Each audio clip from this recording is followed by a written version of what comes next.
Je suis accompagné de Arnaud Riant, bonjour. Bonjour.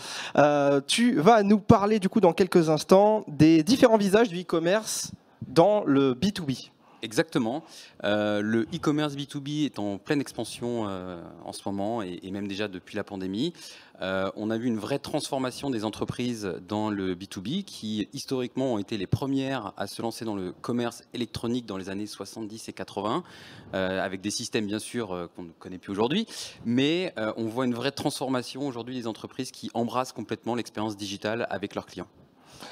On est au courant que vous êtes nombreux chez vous également, donc là on est pas mal nombreux aussi ici au sein de cette salle, mais chez vous, vous êtes disponible, on a mis un chat à votre disposition, n'hésitez pas à l'utiliser, à poser vos questions. Arnaud sera très content de pouvoir y répondre aussi. Maintenant que ce message est transmis, je t'en prie Arnaud Riant de Just pour les visages B2B e-commerce. Merci beaucoup. Tout d'abord, l'objectif aujourd'hui de cette présentation, c'est de vous présenter un panel le plus large possible des différentes stratégies e-commerce dans le B2B. On verra, le e-commerce B2B n'a pas une seule forme, elle a plein de formes différentes en fonction des entreprises, des produits qu'elles vendent et de leur niveau de maturité dans le digital. Première chose, souvent nos clients, quand on fait des rendez-vous avec nos clients, nous ressortent plusieurs pain points et points sur lesquels ils ont du mal à se transformer. Le premier d'entre eux, c'est souvent lié au change management de leurs clients. Ils disent, écoutez, voilà, nous on est une entreprise, on vend comme ça depuis 10 ans, 20 ans. Nos clients sont habitués à entre guillemets, acheter à travers les commerciaux ou les conseillers par téléphone, et donc on ne veut pas les brusquer. La première chose que je réponds dans ce genre de situation, c'est une anecdote un peu personnelle, mais c'est l'exemple de ma grand-mère. Ma grand-mère a été, comme beaucoup de grand-mères, entre guillemets dans les années 90, à acheter sur les catalogues papier La Redoute, 3 Suisses. Donc, pour ceux qui ne connaissent pas, c'était des gros catalogues assez épais, avec plusieurs centaines, voire milliers de pages. Et puis ma grand-mère mettait ses petites notes sur chaque page, sur les produits qui l'intéressaient, et elle prenait son petit stylo et annotait la référence produit qui l'intéressait, envoyait son bon de commande par papier et recevait ses produits. Et puis un jour, ma grand-mère, en 2010, m'a dit « Tiens Arnaud, toi qui travailles dans l'Internet, est-ce que tu peux me montrer concrètement à quoi ça ressemble ?» « Ok mamie, je te montre. » Et connaissant ma grand-mère, je lui ai montré bien sûr le site de La Redoute. Et en fait, aujourd'hui, ma grand-mère qui a 92 ans passe ses commandes sur La Redoute. Donc, moralité de l'histoire, j'explique aux clients qui me disent « Mes clients ne sont pas prêts à passer dans le monde du e-commerce », pensez à ma grand-mère de 92 ans qui aujourd'hui passe ses commandes sur La Redoute. C'est-à-dire que tout le monde aujourd'hui peut tout à fait, en tant qu'acheteur professionnel, passer dans le monde du digital et sur le e-commerce.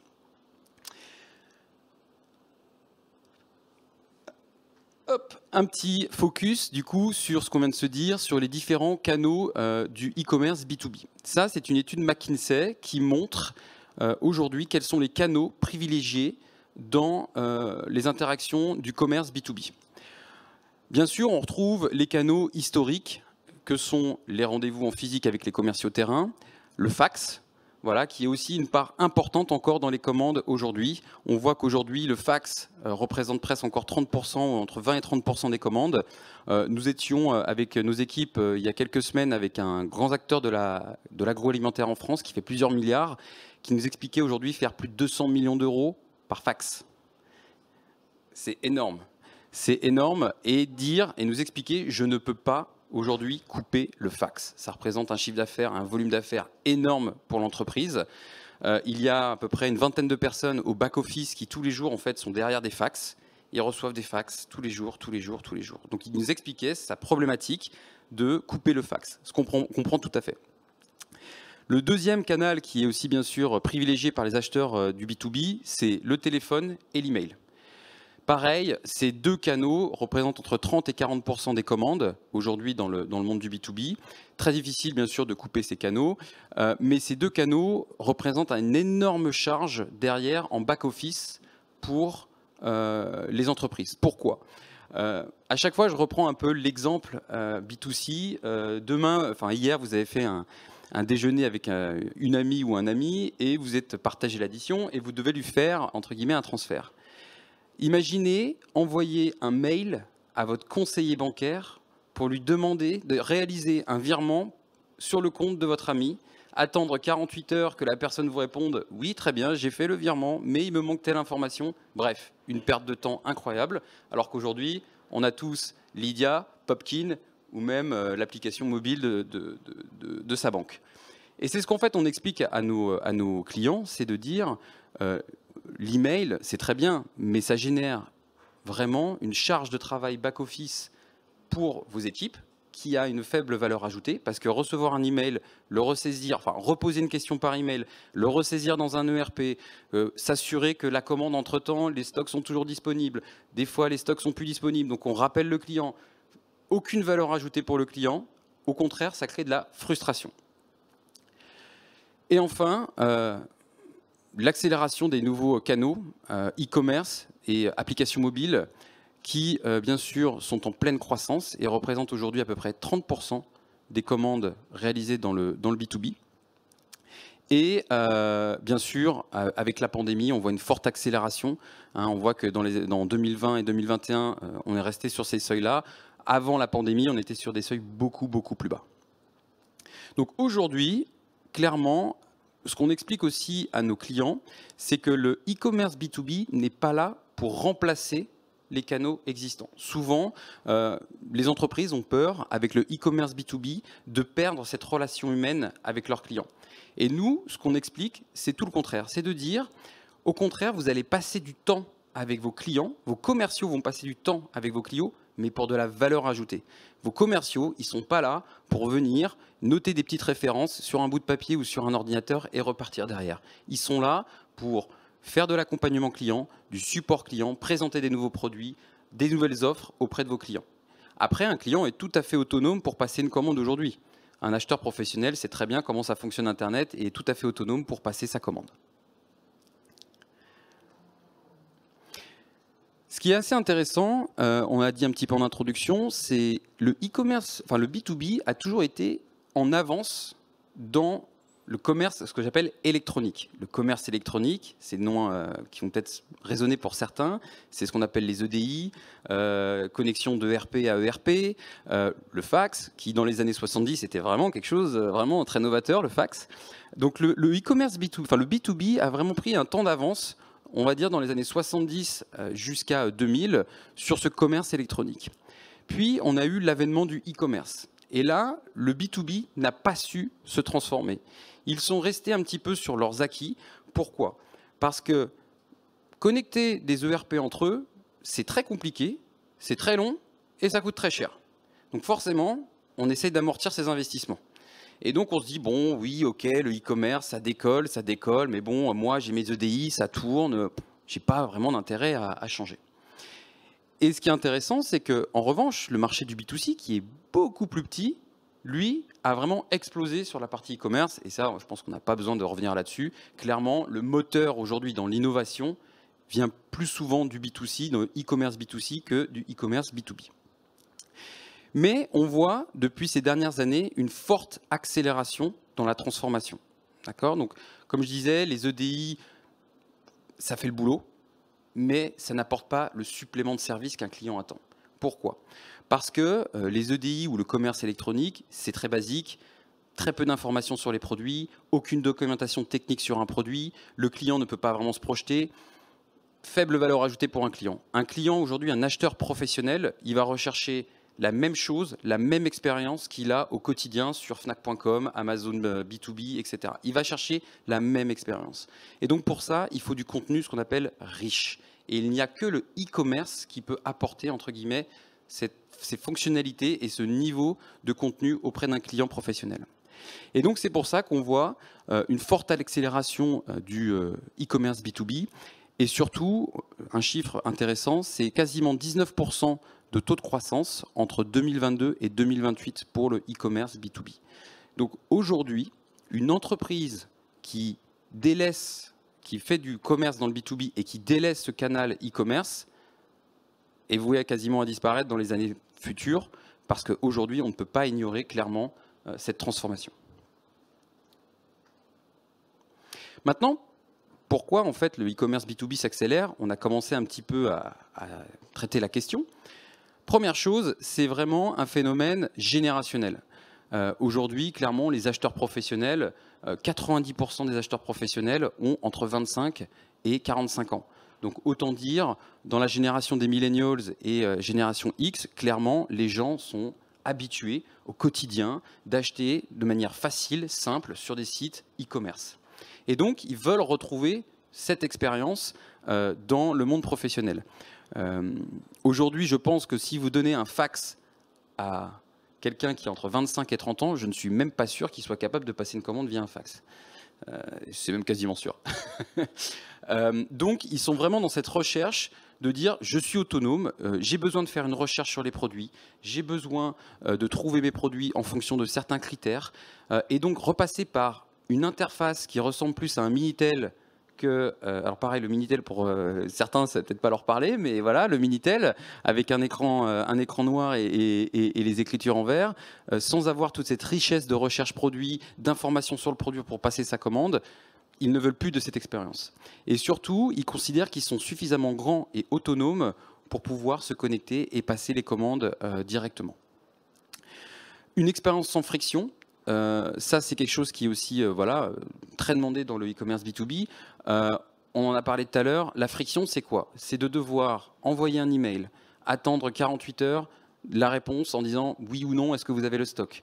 De devoir réenvoyer un email parce que des fois on va redevoir négocier. Les acheteurs B2B, aujourd'hui, quand on parle avec certaines entreprises, certains acheteurs dans le B2B passent des fois 2 heures, vraiment, on a discuté avec des entreprises, 2 heures juste pour passer une commande. Pourquoi? Parce que ça fait des allers-retours par email sur des fichiers Excel, ça se perd, des fois les gens sont en vacances, donc du coup on envoie un email, et dommage, le commercial n'est pas là, on n'a pas la réponse, on aura la réponse que la semaine prochaine, mais entre-temps il n'y a plus de stock.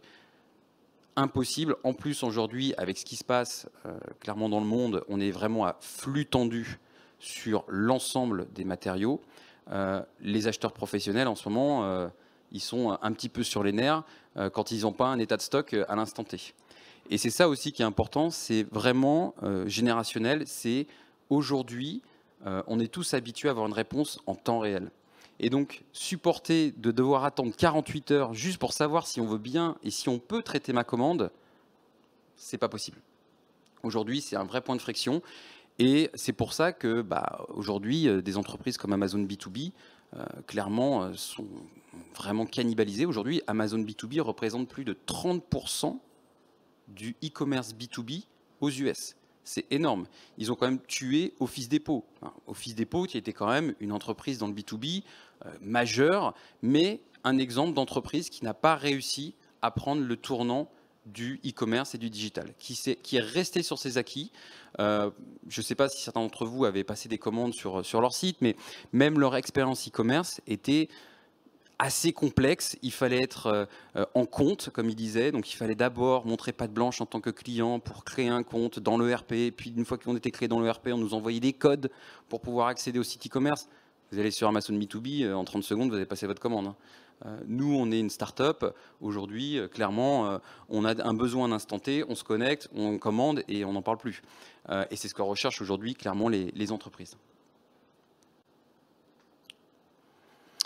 Maintenant, le e-commerce B2B et B2C sont complètement différents, mais vraiment à l'opposé.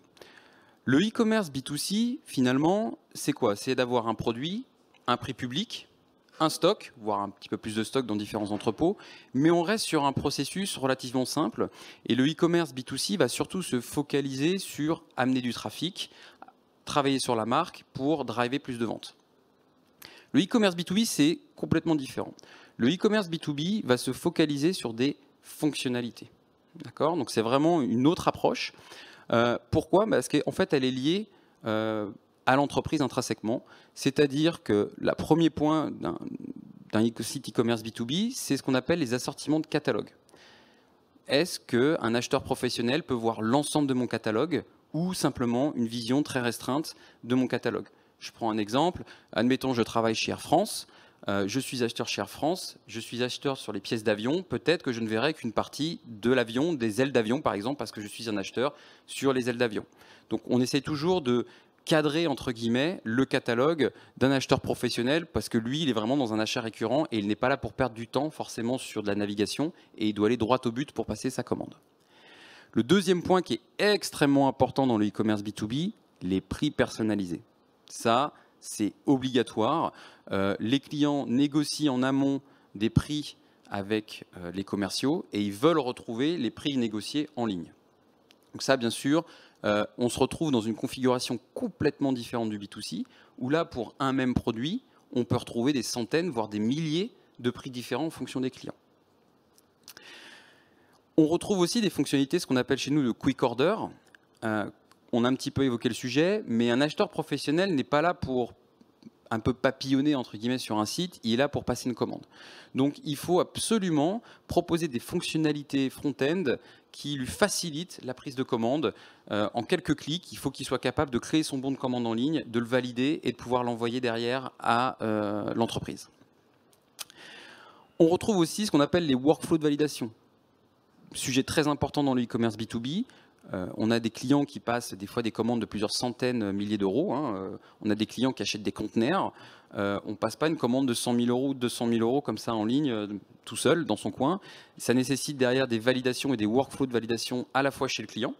Donc, admettons, si je reprends mon exemple de pièce Airbus, je passe une commande de 200 000 euros. Peut-être que mon manager ou mon responsable voudra quand même revoir ma commande, s'assurer qu'il n'y a pas d'écart dans les commandes ou d'erreur dans les commandes. Donc, toutes ces fonctionnalités-là sont vraiment complètement différentes du e-commerce B2C. Et ce qu'on a remarqué, c'est les premières entreprises qui se sont donc du coup lancées dans le e-commerce B2B sont reparties de solutions B2C. Et en fait, qui n'étaient pas forcément adaptées à leurs besoins. D'accord ? Donc c'est pour ça qu'aujourd'hui, on commence à mieux comprendre les attentes des e-commerçants B2B pour se lancer dans le e-commerce et disposer d'une plateforme riche en termes de fonctionnalités dès le départ.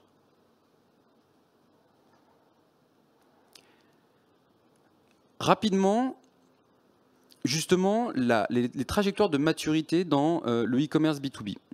En fait, les entreprises sont à différents niveaux de maturité et d'avancement dans le e-commerce B2B. Vous avez la première étape qui a été franchie par beaucoup d'entreprises maintenant, c'est ce qu'on appelle le catalogue website, donc le catalogue en ligne. L'idée étant de simplement mettre son catalogue en ligne en tant que vitrine et d'arrêter d'avoir, comme on disait tout à l'heure, les catalogues papier, d'avoir les catalogues PDF. Je ne sais pas si certains ont connu ça, vous saviez, quand on cliquait et ça faisait même le bruit de la page quand on tournait la page. Et là, on est vraiment sur un site plutôt non transactionnel, mais qui est plutôt la présentation des produits. On n'affiche pas forcément les prix, d'accord ? On reste vraiment sur un catalogue en ligne, et l'objectif étant de driver des demandes de devis auprès des commerciaux. Voilà. Ça, aujourd'hui, vous avez encore pas mal d'entreprises dans le B2B qui restent sur ce niveau-là. Au moins, je montre mon catalogue en ligne, et à chaque fois que j'ai une demande client entrante, je la traite avec mes commerciaux sur la base d'une demande de devis. Le next step, c'est le site transactionnel. Donc là, comme on disait tout à l'heure, on laisse l'autonomie au client de passer sa commande. Donc l'objectif, c'est ce qu'on disait, c'est de pouvoir mettre en place les prix personnalisés pour le client, pour que le client puisse de manière complètement autonome passer ses commandes. Et donc là, on est sur un site très transactionnel, très cadré. Le niveau d'au-dessus, ce qu'on appelle chez nous les plateformes B2B. Là, on rajoute encore une couche, parce que là, on a une approche très transactionnelle. Mais on a certains de nos clients qui sont des manufactureurs, par exemple, dans les lignes de production agroalimentaire. Voilà, on a un de nos clients qui est dans la ligne de production agroalimentaire, et il me disait, bah oui Arnaud, mais aujourd'hui, j'ai pas un client qui va venir en ligne, passer une commande et acheter pour 200 000 € une ligne de production. Oui, ça c'est sûr. Par contre, il a mis en ligne son catalogue de pièces détachées. D'accord ? Donc quand la machine tombe en panne, le client est autonome pour pouvoir commander la pièce. Mais surtout, derrière, on arrive sur un autre niveau qui est le niveau de service. Le niveau de service, c'est quoi ? C'est si je reprends la ligne de production agroalimentaire, le client, il va pouvoir, depuis sa plateforme en ligne, prendre un rendez-vous avec un technicien, suivre la performance de ses machines. Automatiquement, la plateforme va lui indiquer « Attention, ta machine arrive en fin de cycle, il faut prévoir une maintenance ». Donc on arrive sur un niveau d'automatisation et de service qui n'est plus forcément lié à un produit, mais plutôt à un accompagnement du client. Et enfin, le dernier modèle, alors étant un ex-fondateur de Miracle, je ne peux vous en dire que du bien, Miracle étant la solution numéro 1 pour les marketplaces, c'est le modèle marketplace. Là, on est sur le stade le plus avancé de la transformation du e-commerce B2B. De très beaux projets ont été lancés. Et là, l'objectif de la marketplace, c'est encore un autre mindset. C'est différent. L'objectif d'une marketplace, c'est de se placer au centre de l'écosystème. Le meilleur exemple de marketplace qui existe, c'est Apple. D'accord ? Pourquoi Apple ? Parce que Apple, en fait, fabrique des devices. Mais autour de ce device, vous avez tout un écosystème qui vit. Vous avez dans le premier cercle les accessoiristes, les coques, les câbles, etc. Vous avez les développeurs qui développent dans iOS. Et à chaque fois, en fait, Apple, lui, prend ses royalties et sa commission sur chaque transaction. Là, c'est un peu le même objectif, c'est d'essayer de placer l'entreprise au centre, de créer un écosystème et de faire rallier l'ensemble des partenaires autour de cet écosystème et de devenir la référence. Ceux qui ont bien sûr créé ce modèle, c'est Amazon. Amazon est aujourd'hui devenu la référence au centre quand on veut acheter dans le B2C. Et donc ce modèle-là, bien sûr, offre une meilleure visibilité de l'entreprise, mais c'est aussi un vrai changement dans le mindset et dans la stratégie de l'entreprise. Maintenant qu'on a vu un peu les différents modèles du e-commerce B2B, on va voir un petit peu comment ils s'appliquent pour chaque entreprise et intervenant. Le premier d'entre eux, c'est ce qu'on appelle chez nous les distributeurs B2B. D'accord ? Donc les distributeurs B2B ont un modèle très proche du B2C, sauf qu'en fait, ils adressent une cible de professionnels. On a des exemples, Rétif par exemple, qui est un retailer qui vend des produits pour tout ce qui est équipement de magasin. Agnel, qui est une entreprise qui vend des spare parts pour les garages et les carrossiers. Sokoda, qui est un énorme groupement de plusieurs membres, centaines de membres, qui vend tout ce qui est produit dans le BTP à des professionnels, à des maçons, des électriciens, etc. On est vraiment sur une approche très proche du B2C. L'objectif étant bien sûr d'augmenter les ventes et, comme on disait, de faciliter l'acte d'achat. Ces gens-là, généralement, sont quand même assez matures sur le e-commerce B2B. Quand vous leur présentez ces modèles-là, pour eux, c'est limpide, c'est clair et limpide. La plupart d'entre eux, d'ailleurs, sont aujourd'hui équipés en solutions e-commerce. Et même certains franchissent le pas de la marketplace en disant voilà, maintenant ça fait 10 ans que j'opère mon site e-commerce, je suis devenu un référent dans mon milieu, il est temps pour moi maintenant de passer au stade suivant et d'ouvrir mon écosystème et de devenir un peu le one-stop shop pour mes clients. Le deuxième exemple, c'est ce qu'on appelle chez nous les négociants. Là, ça n'a plus rien à voir. Pourquoi ? Dans le premier cas, dans les distributeurs B2B, on est sur une approche, comme je disais, presque B2C. On est sur un catalogue, tout est structuré, il y a une navigation, je sais le produit que j'achète, c'est très clair pour moi en tant que client. Dans le négoce, plus rien à voir. En fait, c'est dans l'autre sens. Et là, si je reprenais un exemple B2C, on se rapproche presque des plateformes de ce qu'on appelle le jobbing. Donc je ne sais pas si vous avez déjà utilisé ce genre de plateforme. Moi, j'utilise Frisbees, par exemple, je fais un peu de pub pour eux. Mais en gros, quand on a besoin de faire repeindre son salon, refaire une salle de bain, on peut publier une offre en ligne sur ces plateformes et ensuite on voit les différents artisans venir se positionner comme un appel d'offres en ligne. Et après, en tant que client, vous pouvez choisir celui que vous voulez. Et bien là, en fait, on retrouve exactement la même approche. Pourquoi ? Par exemple, on travaille avec une entreprise qui s'appelle Seafoodia, qui est une entreprise qui vend aujourd'hui des produits marins.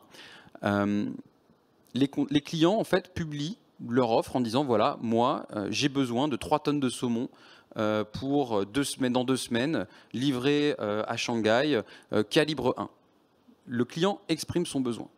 Et ensuite, tous les fournisseurs voient cette offre en ligne et viennent en fait se positionner et faire leur proposition en disant bah voilà, sur tes 3 tonnes, je peux t'en fournir 2 tonnes dans 2 semaines, je peux t'en fournir 1,5 tonne à tel prix. Et là, en fait, on est vraiment sur une approche, il n'y a plus de catalogue. C'est un besoin client qui est exprimé et des fournisseurs qui viennent proposer eux-mêmes leurs produits. On a ça aussi beaucoup, on travaille aussi beaucoup dans le BTP. Dans le BTP, il y a aussi beaucoup d'appels d'offres. En fait, c'est très proche d'un appel d'offres où on exprime un besoin et là, les fournisseurs viennent se positionner avec les produits qu'ils veulent. En fait, le client émet un besoin et c'est au fournisseur de faire sa proposition en ligne directement. Et après, ça négocie en ligne, ça négocie les prix. Donc on est presque dans une approche de trading en fait. On n'est pas du tout sur du catalogue structuré. Les manufactureurs ou les fabricants. Là, ça a été un vrai changement pour eux. Un gros changement pour eux. Pourquoi? Parce qu'en fait, les fabricants, historiquement, se sont toujours reposés sur ce qu'ils appellent le réseau. Donc, un fabricant, son job, c'était de fabriquer. Il avait ses grossistes avec qui il avait l'habitude de travailler. Il vendait à ses grossistes qui eux-mêmes revendaient à des revendeurs. Donc, tout était extrêmement cadré et le réseau structuré. Sauf qu'en fait, aujourd'hui, ça ne marche plus comme ça. Aujourd'hui, avec le dropship, la marketplace, tout le monde achète, tout le monde revend. Donc, ils ont été vraiment bousculés entre guillemets, dans leur manière de travailler, puisqu'en fait, ils ont été contactés par des petits revendeurs qui essayaient de se fournir chez eux, d'autres grossistes qu'ils ne connaissaient même pas. Et donc là, on arrive sur un niveau où eux-mêmes se disent, en fait, nos processus manuels de prise de commande qui se faisaient à l'époque par téléphone ou par mail, ça ne tient plus, en fait. Et là, on voit énormément d'entreprises se transformer, que ce soit dans la mode, une très belle marque française qui s'appelle Veja, qui aujourd'hui vend entre guillemets à des milliers et à des milliers de boutiques. Et pour vendre à des milliers de boutiques, on ne peut pas passer par des ERP ou par le téléphone, ce serait impossible. Donc l'idée étant bien sûr d'avoir des plateformes B2B, des gens comme Dester, qui sont des gens qui est le numéro 1 mondial dans tout ce qui est packaging, fabrication de packaging. Pareil, cette entreprise travaille avec toutes les compagnies aériennes et aujourd'hui, il y a un besoin de digitalisation.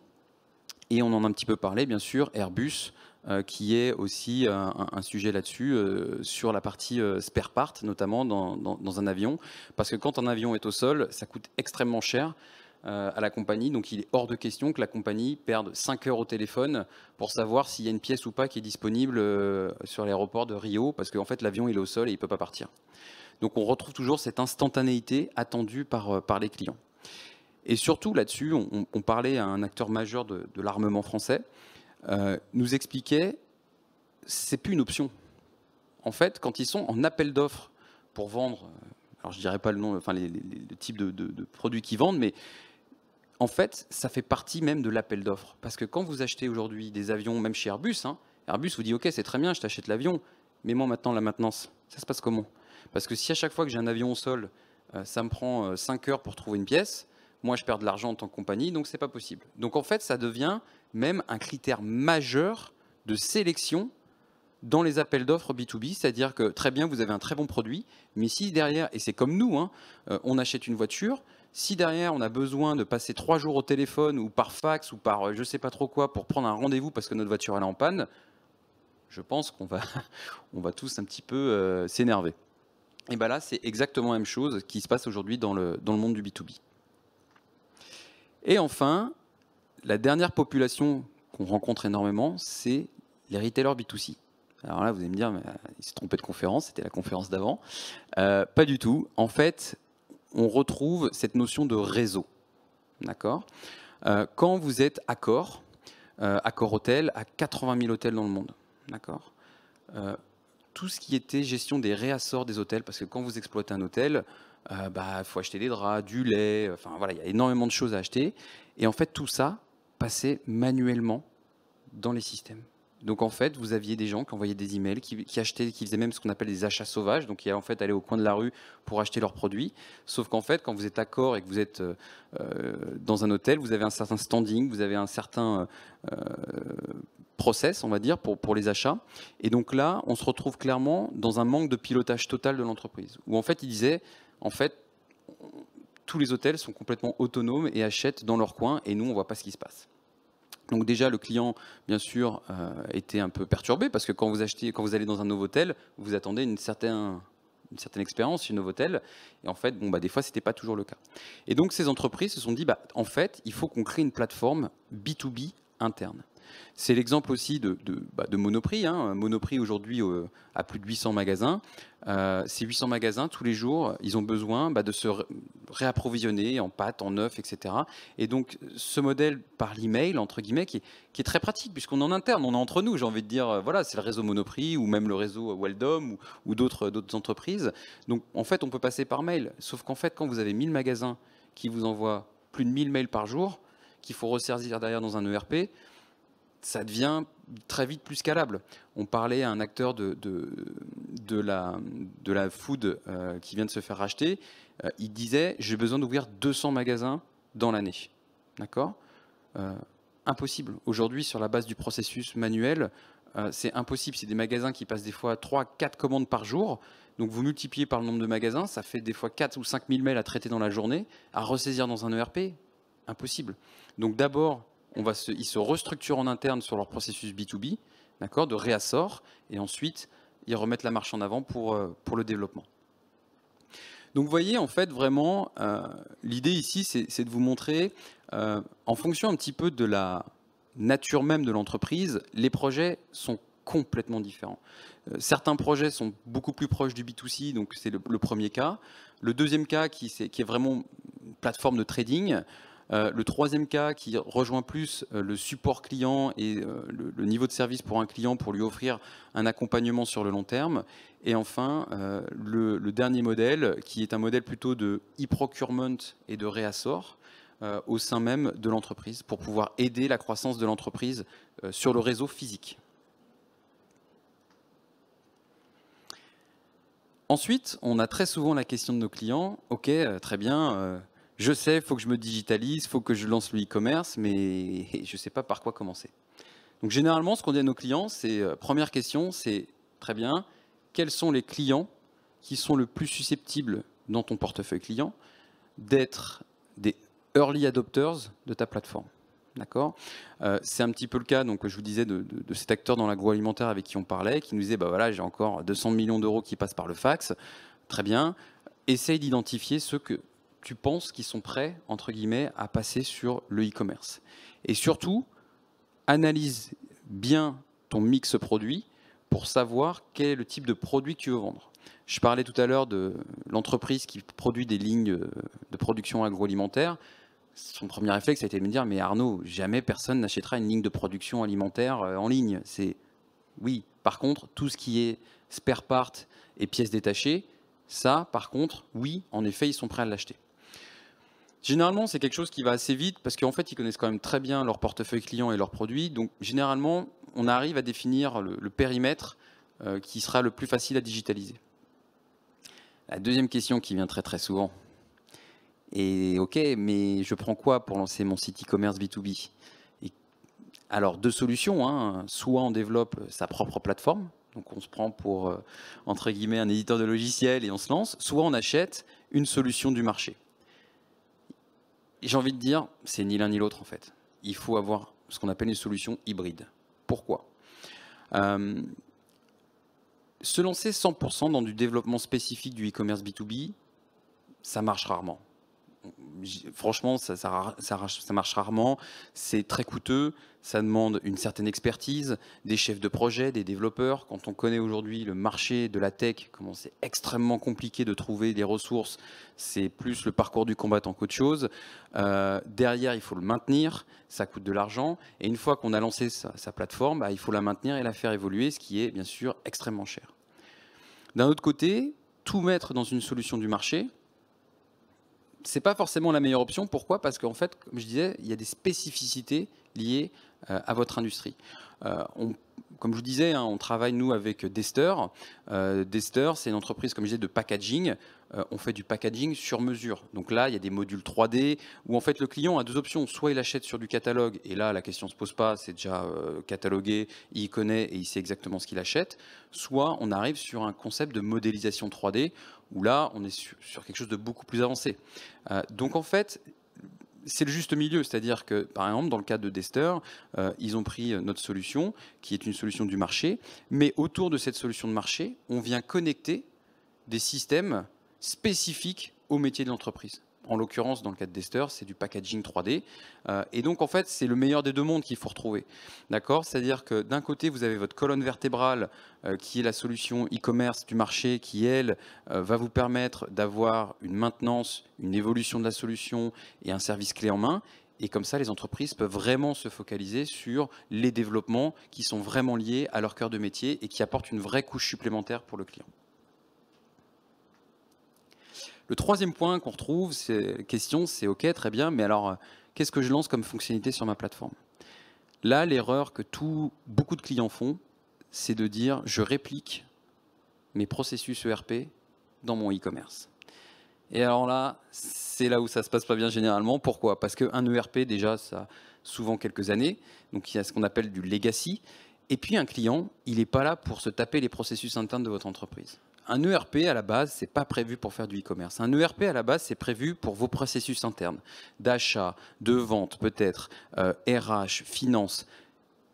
C'est pas compatible avec le e-commerce. Le e-commerce, c'est fait pour faciliter la vie d'un client. Il n'est pas là pour se retrouver à répliquer vos processus internes, parce que là, pour le coup, le client, vous allez le perdre. Et c'est ce qu'on explique à nos clients, c'est que si vous remettez vos processus internes de vente vers le client, il faut presque former le client des fois à la plateforme web. C'est ce qui arrive. Il y a des clients des fois qui sont formés sur leur plateforme, sur les plateformes web, ce qui pour nous n'est pas du tout scalable. Quatrième point, comment ne pas perdre justement ce contact humain? Ça, c'est un point qui est important. Nous, ce qu'on recommande forcément, c'est d'éviter le phénomène de silo. D'accord. Souvent, ce qui s'est passé dans le e-commerce B2B, dans les premiers temps, c'est de dire j'ai mes 3 canaux de vente. J'ai mon call center, voilà, qui est disponible. Le client peut m'appeler, le call center se connecte à l'ERP, passe la commande. J'ai ma force de vente, qui est équipée d'un système CRM, d'accord, et j'ai mon site e-commerce. Sauf qu'en fait, c'est vraiment des silos et aucun système ne se parle. Je reprends un exemple B2C, c'est comme si vous, demain, vous faites un devis pour votre assurance de voiture, en ligne, vous commencez votre parcours en ligne, et puis vous arrêtez votre parcours, et vous dites, finalement j'ai une question, je vais appeler le call center de MAF ou autre, et là vous tombez sur le call center qui ne retrouve pas votre devis, vous dit très bien, c'est quoi votre besoin? Et attendez, j'ai passé 20 minutes à renseigner mon nom, mon prénom, la plaque d'immatriculation, etc. C'est pas pour que je répète tout derrière. Et là c'est exactement la même chose. Ce qu'on explique à nos clients, c'est absolument d'avoir une vision 360. Donc, c'est-à-dire que vraiment, à la fois le commercial terrain ou le call center doit être au courant du parcours client en ligne. Donc, si je suis un client et que je commence mon parcours d'achat B2B en ligne, il faut que le call center ou le commercial, si le client l'appelle, puisse en 30 secondes retrouver l'information. Et là, le client, il se sent, entre guillemets, valorisé en se disant « Ok, c'est bon, j'ai pas fait, entre guillemets, ce travail pour rien ». Imaginez commencer un devis en ligne et devoir ressaisir auprès d'un commercial ou d'un call center, perte de temps et en plus insatisfaction client. Donc l'idée, c'est vraiment d'avoir cette vision 360. Le e-commerce n'est pas un concurrent, et ça a souvent été, même dans le B2C, d'ailleurs, ça a été un sujet au tout début du B2C, le e-commerce n'est pas un concurrent des autres canaux. Moi, je suis un ancien de chez Fnac.com. C'est vrai qu'au tout début du e-commerce, avec certains magasins, des fois, c'était un petit peu délicat. Mais voilà, aujourd'hui, clairement, tout le monde comprend l'intérêt de ce canal. Et enfin, le prix. C'est souvent la dernière question qui arrive. Nous, ce qu'on explique à nos clients, c'est d'y aller progressivement. D'accord. Il ne faut pas forcément, quand on démarre dans ce milieu-là, ne pas forcément se lancer, faire un grand saut. Et surtout, comme je disais, la différence avec le B2C va énormément attirer le trafic, donc va faire des investissements marketing pour attirer le trafic et faire augmenter les ventes. Là, on est dans le milieu du B2B. C'est un milieu beaucoup plus fermé. Tout le monde se connaît. On n'a pas besoin de dépenser énormément d'argent sur Google ou autre pour se faire référencer, parce qu'en fait, les clients, ils vous connaissent déjà. Donc là-dessus, il faut avoir une approche agile. Les clés du succès, ça semble très basique, mais ils sont importants. Le premier point, on en disait tout à l'heure, c'est penser au client. Pensez au client. Arrêtez de se regarder, entre guillemets, dans son ERP. Ah oui, mais dans mon ERP, ça fonctionne comme ça, donc il faut que ça fonctionne comme ça aussi sur le site e-commerce. Ça ne marche pas. Ça ne marche pas. Si votre site e-commerce devient un ERP, le projet sera un échec. Deuxième point qui est très important, qui semble basique, mais le top management. Aujourd'hui, clairement, quand vous prenez n'importe quel retailer B2C, vous avez forcément un CDO, un Chief Digital Officer. Vous avez vraiment des équipes qui sont très très matures sur les questions du e-commerce. C'est un peu moins le cas dans le monde du B2B. Dans le monde du B2B, on voit bien que même des fois de très très belles entreprises, même si elles ont recruté un CDO, on sent bien que les équipes forcément en dessous ne sont pas forcément familières et aussi matures sur ces questions du e-commerce. Et donc, il faut vraiment que ce projet soit visible par le top management. Pourquoi? Parce que sinon, c'est considéré comme un projet de geek. Voilà. Souvent, nous, on a entendu pas mal de nos clients disant mais moi je comprends pas, c'est le e-commerce, ils sont là-bas, là, dans la salle au fond. Non, ça peut pas marcher. Comme on disait tout à l'heure, le e-commerce c'est un projet d'entreprise. Il faut que les commerciaux s'appuient sur le e-commerce. Bien sûr, ça va aussi avec l'incentive. Et c'est là aussi où c'est un vrai sujet du e-commerce B2B, pour pas que ce soit perçu comme un canal concurrent, d'incentiver les commerciaux. Et les commerciaux, d'expliquer à un commercial, en fait, tu démultiplies ta force. Si tu es incentivé sur les ventes en ligne de ton portefeuille client, en fait, tu démultiplies ta force. Et par contre, quand tu vas voir tes clients, c'est pour faire de l'upsell ou du cross-sell et faire un véritable accompagnement. Et enfin, la technologie. Ça, c'est aussi un sujet qu'on voit en ce moment sur le marché du e-commerce B2B. On a les entreprises qui ont été très innovantes il y a plusieurs années, qui se sont lancées dans le e-commerce B2B, mais sur la base de solutions B2C. Et là, forcément, c'est un peu plus compliqué. Et à chaque fois, je reprends le même exemple, hein, mais demain, vous partez faire un tour du monde, vous passez par le Maroc, vous avez besoin d'un 4x4, et puis sur le marché, il n'y a que des voitures de sport. Et là, on vous explique, vous allez acheter une voiture de sport, vous allez démonter la voiture de sport, et avec les pièces de la voiture de sport, vous allez remonter à 4x4. Il y a moyen que ça ne se passe pas très bien et qu'à la fin, vous vous retrouviez plutôt dans la galère qu'autre chose. Mais il y a certaines entreprises qui ont franchi le pas et qui sont reparties de solutions B2C, qui les ont un peu tordues, entre guillemets, pour en faire du B2B. Mais sauf qu'aujourd'hui, ça arrive en bout de course. Et donc là, il y a énormément de projets de replatforming, ce qu'on appelle chez nous dans le milieu du B2B.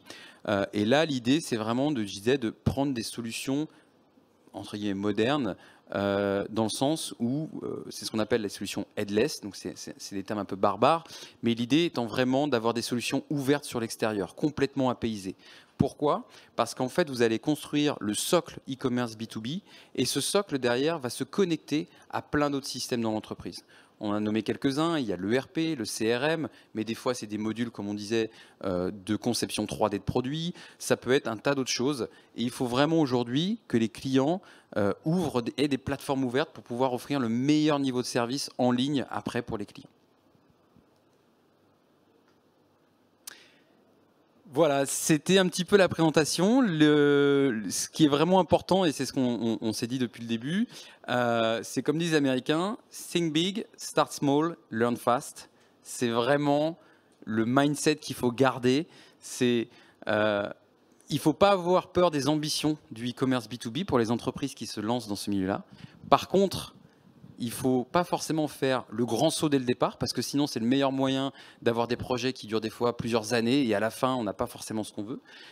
Et surtout le learn fast, c'est d'avoir cette approche itérative, étape par étape, et petit à petit on construit le site de l'entreprise pour le e-commerce B2B. Voilà, c'était la présentation. Merci beaucoup en tout cas de votre écoute. Et puis s'il y a des questions, je suis à votre disposition. Pour les gens chez eux aussi, je le rappelle, n'hésitez pas. D'ailleurs, il y a une question plus de l'ordre technique de Charles qui aimerait avoir accès à cette présentation plus tard. Ce sera possible dans les échanges, bien sûr, avec l'équipe de e-commerce Connect. Est-ce que dans la salle, il y a des gens qui veulent poser des questions? Oui. Déjà, merci beaucoup pour cette présentation. On n'a pas parlé de ROI. C'est une question qui est souvent challengée par le management. Comment est-ce qu'on peut calculer quand on n'a jamais été sur le e-commerce? Quels sont nos KPI et comment on peut calculer notre ROI quand on est notamment un manufactureur et qu'on ne s'ouvre pas à des nouveaux canaux de distribution, mais qu'on va rester sur nos canaux actuels? C'est une excellente question. Là, dans ces cas-là, on est sur une approche où il faut identifier 2 KPI. Le premier, c'est d'essayer de mesurer en effet le transfert qui va se passer de ce qu'on appelle du offline au online. Donc, c'est-à-dire les clients qui avaient l'habitude en effet de passer leurs commandes par téléphone ou avec le commercial directement et qui maintenant ont migré entre guillemets sur le online. Donc vraiment, c'est un transfert. Là, pour mesurer ce ROI, on va essayer de mesurer le gain de productivité. Donc, comme je disais, nous, on parle beaucoup avec des entreprises dans le BTP et autres qui nous disent, voilà, nos acheteurs professionnels passent 2 heures à passer une commande et en fait, ils sont même fatigués à la fin de devoir aller chercher un peu partout pour trouver l'information et ils vont au plus vite. Et là, en fait, il y a 2 gains de productivité. Un, c'est le temps passé par la personne pour l'acte d'achat. Et surtout, derrière, c'est de la négociation sur les prix. Donc ça, c'est le premier point. Et le deuxième point pour mesurer ce fameux ROI, c'est les nouveaux clients ou même les ventes supplémentaires qui vont être générées sur ces clients. Pourquoi ? Parce que potentiellement, le commercial, comme on disait, au lieu de simplement prendre sa commande, il va peut-être aller chercher de l'upsell ou du cross-sell et de vendre plus, entre guillemets, à son client. Après, c'est très compliqué pour les entreprises aujourd'hui de mesurer ça parce que forcément, elles sont pas non plus. Quand vous partez du offline, vous n'avez pas forcément toutes les informations. Et c'est là souvent où les entreprises ont du mal à le mesurer ou ne le voient pas. C'est qu'en fait, comme déjà en amont, ils n'avaient pas les bons KPI, ils ne pouvaient pas mesurer ce qui se passait vraiment en offline et donc se disent non, je ne comprends pas, il n'y a pas vraiment de ROI. En fait, si, il y a un ROI, mais pour ça, il faut avoir entre guillemets la photo avant et ensuite pouvoir reprendre une photo après. Est-ce que vous avez d'autres questions ?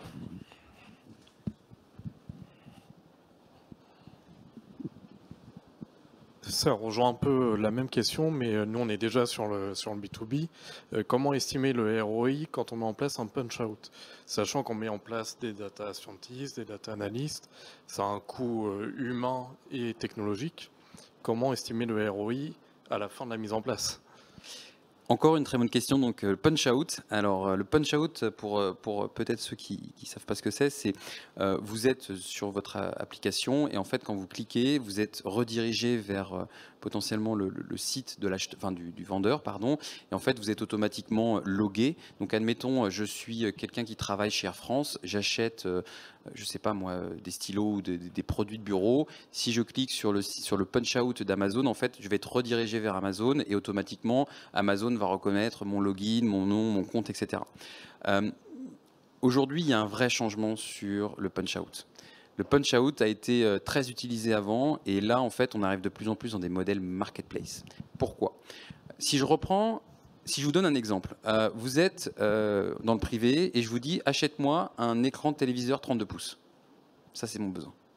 Première chose que vous allez faire, vous allez vous mettre sur Fnac.com, Amazon, Darty, Mr Good Deal, enfin bref, vous allez vous mettre sur tous les sites et en fait vous allez passer du temps à naviguer de site en site, de site en site. Et c'est à peu près ça le punch-out en fait, c'est-à-dire qu'aujourd'hui les acheteurs professionnels, on leur dit j'ai besoin de câbles et là ils vont se connecter sur 15 sites différents, ils vont ouvrir 15 onglets différents et ils vont devoir passer leur commande, sauf que sur certains sites il y a telle politique de prix, sur tel site il y a telle politique de livraison et donc en fait c'est là où l'acheteur professionnel il se retrouve avec 15 onglets ouverts pour acheter des câbles et il se dit mais oh mon Dieu, c'est pas possible.